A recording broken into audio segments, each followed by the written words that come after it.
Waters and Payne, Van Gisbergen and Randall. Surfers Paradise turns into Supercars Paradise for the next 250 kilometres as we look for the light change. And Waters gets a nice start. A great hole shot off the line, puts margin into them on the run into turn one. Payne covering as they make their way down to the first chicane.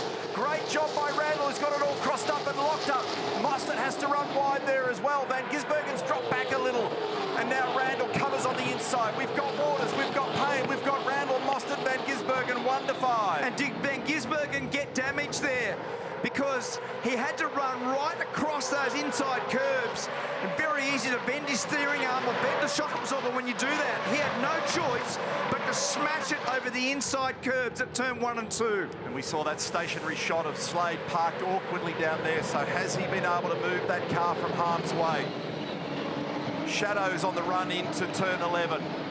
And we've been advised that Slade is mobile once again. That's great news for the Newlon Racing supporters. Waters has got some margin. He got a ripping start here as we look at Davison and Winterbottom in combat through the left-hander at 12. It's all tight, twisty second gear stuff here, but they know how important it is to try and grab track position early. And here is an opportunity with cold tyres and cold brakes while everybody's finding their balance to be able to achieve some of that. Will Brown's picked up 4 spots up to 21st straight away. Feeney up a couple of spots up to 19th. But that was a very wild start. The best start that I've seen Cam Waters get for a long while. And this is on board now with Will Brown trying to get himself into the inside zone. And this looks like a good run by Matt Payne. Payne almost fired down the inside there. 4 Mustangs. Waters, Payne, Randall, Mostert, Van Gisbergen, Reynolds. That's your 6. On board here with Shane, Red Bull Ampol Racing entry. There's Thomas Randall. Now Shane, I think from the replay I saw from above with Mostert on the right, he had to sort of jump over the top of the curb as well, and he did. So Chaz has done it as well. And remember, only seconds before the start of the race, I said that's very typical of what will happen here year on year. Meantime, Brodie, who was down in 10th position after the Armour All Top 10 shootout, is now up into 7th position. He's made some gains. Lock-ups are plenty here. That one on the right front for Scott Pye on the blast into turn 11, and that was sufficient for Brodie to be able to rock on by. Heavy congestion in this group of cars at the moment. Meantime, Will Brown's just moved up into position number 19 from the rear of the grid. We'll keep an eye on his progress. He's up 6 spots. Doing a nice job. In fact, he's in behind Feeney now. Oh, over the road. Big blocking area down there into 11, and it looks like Feeney is trying to capitalise in behind at the same time. Golding, I don't know whether he's seen him or not. He's seen him now because he's parked the Red Bull Camaro down the inside of the Newlon Chev. And then on the other side, Will Brown's also then trying to put that move on, which he's done. He's actually made a spot on Feeney in that transaction. How close this is. Whoa. Brock's almost firing into, in fact, he is firing into the pit lane. So he's being held up in all of that at the moment. So they're choosing to do something very different there. Battle going on here between Randall and Mostert. And Mostert actually ends up making contact in that process. So as soon as you step offline here, the grip diminishes enormously, and that was sufficient to be able to poke him into the fence. Now, did he carry any ongoing bruise off the back of that will be the question that he's asking, and so will the team be. So this is reversing what had happened earlier. So Mostert on the outside there, and the dirty part of the road where he's outside the groove has just made contact. So yeah, it's probably not as bad as I thought. He has actually only whacked the tyres there. It doesn't look like it's done any guard damage. Lucky it was the right rear of the car and not the right front of the car, it seems. Yeah, no, that's a good point. So this is the pass Van Gisbergen on Mostert. Was able to come off the final corner, minimise the wheel spin and the oversteer, and then on the inside for the braking area at turn 1, was able to get that done. Oh, a little bump there, I think, by the look, but still had enough of a run there to get the overlap. Was able to be able to drag himself down the left-hand side there and be on the inside for the corresponding braking area. We saw Shane make a cool move. bit earlier here, traction-wise, out of there in second gear. 25 laps, mate. 25 laps completed. Keep that pressure on him. So the logical spot here for Brodie, if he gets through the turn 1 chicane, is to be able to have a crackdown here when they get into the turn 4 braking approach for the hairpin. So this is critical. The hop over the curb and out the other side. Well, that looked like a half manoeuvre there with Randall and Payne, didn't it? Because we got the back of that. Now, can he get a good enough run off here? Can he be in that spot where they've got the gentleman's agreement? He is, and he's done it.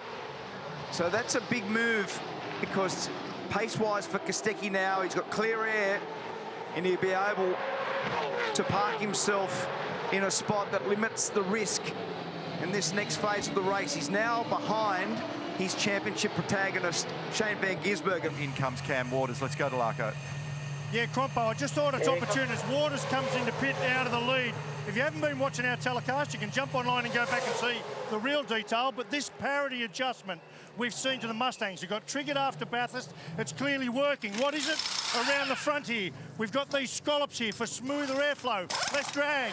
And around the back here, the wing is now 50 mil wider on both sides, and it's back 25 mil, and it's up 25 mil. Go, you good thing.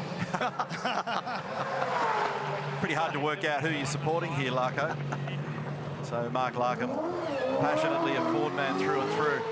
And This is it, it's for the lead. he's in good shape, and he's departed with just enough margin, but is he going to get away with it through the braking area and out the other side? Yes. Watch this. So they're all the way up the back straight. So it's through the little kink and then up to there, and then they don't abide by the gentleman's rule. No. They arrive together, smash themselves over the fence. So at that point there, James on the outside, check this out, and then bang, then he runs through the centre, Matt runs through the centre of the next one, and pops out. That's as wild as it gets. 5-second time penalty to car 19 for a driving infringement. Failure to comply with the 150-metre turn 6 procedure. Should 2 or more cars be overlapping at the 150-metre brake mark of turn 6, the car ahead has right of way. If side by side, the driver on the left has right of way. This is just prior to the 150. You can see Courtney is in front. Now, just watch carefully as we go forward frame by frame. You'll just capture over on the left-hand side. We're looking for the 150 marker. There it is. There's 150. Look, just in front. Yeah. There you go. Here we go. Race leaders in. As Will Brown, excuse me, now departs. This needs to be picture postcard perfect for Tickford.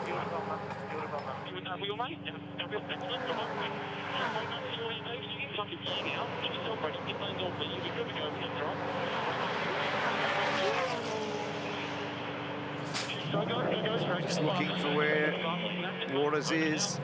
Meantime, well, he's coming out of the final corner, Cam. So, meantime, Brodie Kostecki's on target for the fastest lap of the race. He's just done 2 personal bests in the last couple of sectors. Here's Waters. Here we go. What is this going to look like when they meet up down here at the apex at turn 1? Cam should have the advantage. No, not quite. Not able to get it done. Oh, this is going to be tight down here when they get to the apex at turn 4, because this Reynolds going to be able to turn it down, and can he drive it out the other side with enough authority? Up the inside comes Waters. They almost clash on the other side of it. Side by side, building up to 230, 240 kilometres an hour, and Waters gets it done as Heimgartner pits. Alistair McVeigh was in the radio. He was on with David saying, hold him off, hold him off, hold him off. On cold tyres, he couldn't do anything about it. Shane's on the departure. Here comes Cam, gets by him. It's going to be tight down here. Where's Reynolds? He gets by him as well. That's going to be a wonderful battle to the checkered flag. Control all teams, bad sportsmanship flag to car 99 for exceeding track limits. Oh, Brodie's also got a bad sportsmanship flag. He's got 28 laps to negotiate from here. He's got no more lives. Race control to all teams, bad sportsmanship flag to car 97 for exceeding track limits. Shane's out of lives now as well. So that's Brodie and Shane. Got no more wriggle room when it comes to getting hungry over the curbs. And this is a replay of what we saw down here at the hairpin at turn 4, James Golding, Cam Hill. Cam's got into the side of him, and they've both arrived in the same spot at the same time.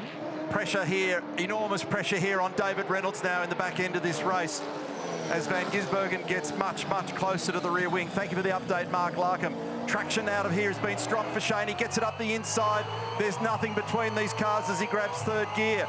And he starts to sneak it up with a bit of side draft and great traction side by side and nudges ahead into second position. Reynolds comes back as they make their way down into the braking area here. Shane's tight and shallow, and that compromises the entry ever so slightly, and Reynolds has to give it up out the other side. And that brings Van Gisbergen up into P2, and he's now 2.7 seconds away from Cam Waters. Van Gisbergen playing against Cam Waters, who's mighty fast in the middle sector. He is. So he just did a 23.8 on that last lap, Waters, versus a 24.1 for Van Gisbergen. But right here is where Shane has got a dart. Exactly. This thing puts its power to the road beautifully out of that final corner, and that might serve him well as he sets it up into the first chicane and down into that hairpin left-hander. Now we've got 2 laps remaining. 6 kilometres separates us from the checkered flag. Waters has got this thing inside at the moment. 0.8 of a second is the margin. It will be a full-blown fight to the end, and Waters is not going to yield this thing without either winning or binning. He is not going to let him by easily. Great traction again out of turn 4 for Van Gisbergen. Absolutely nothing in it between these guys at the moment. 0.2 of a second is the gain for Van Gisbergen in sector 1. This is where Waters has been supreme in the last few laps, and he wags the tail slightly on the exit. Van Gisbergen wiped the right-hand mirror off the thing coming out of turn 4, so there is no margin. These guys they're qualifying laps. And have a look there, that mirror is gone. He just wiped it off coming out of the hairpin. This is where Van Gisbergen's got to gain these little 90-degree sections where the car puts its power down so well. Right here is where he has it. Watch the car come off there, Neil. It's straighter. Well worth the price of admission on the Gold Coast. We have got 3 kilometres of racing to go, and the margin is 0.3 of a second. 1/3 of a second separates Cam Waters from Van Gisbergen. There's nothing in it through the first chicane. Waters, we know, might be vulnerable off turn 4. Van Gisbergen opens up the corner. Waters covers just temporarily to try and make sure that he doesn't get eaten under brakes. But there's nothing in it on the run up to the fast chicane. He's got to make that Mustang wider if he's going to hang on here. He closes the margin, closes the margin, closes the margin on Van Gisbergen. He throws the thing through the chicane. He's doing everything he can. Is he going to be able to survive the last corner? For Waters, it's supercar race number 248. For Van Gisbergen, it's supercar race number 508. They're both drawing on every last millimetre of experience to get them to the checkered flag. The Camaro wags its tail out of turn 13.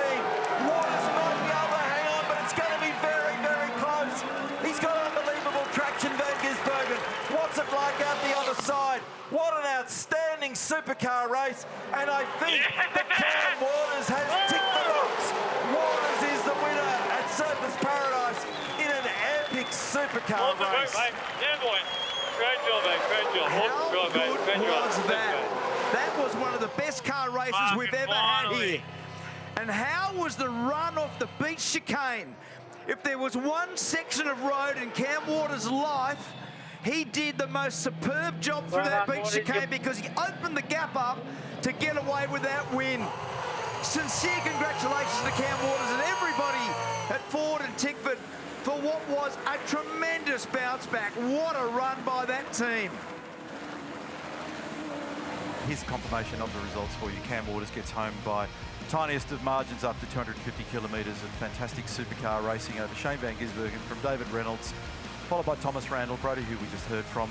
Scott Pye's done a great job this afternoon in the Hino entry from Andre Heimgartner, who was quick at one point in that race. Didn't look like he was as strong in the back end. Chaz Mostert, who copped the penalty. Matt Payne, who copped the penalty. James Courtney, who copped the penalty. There were plenty. Mark had a big, long list of those that had infringed over the curbs. No doubt that'll be spoken about.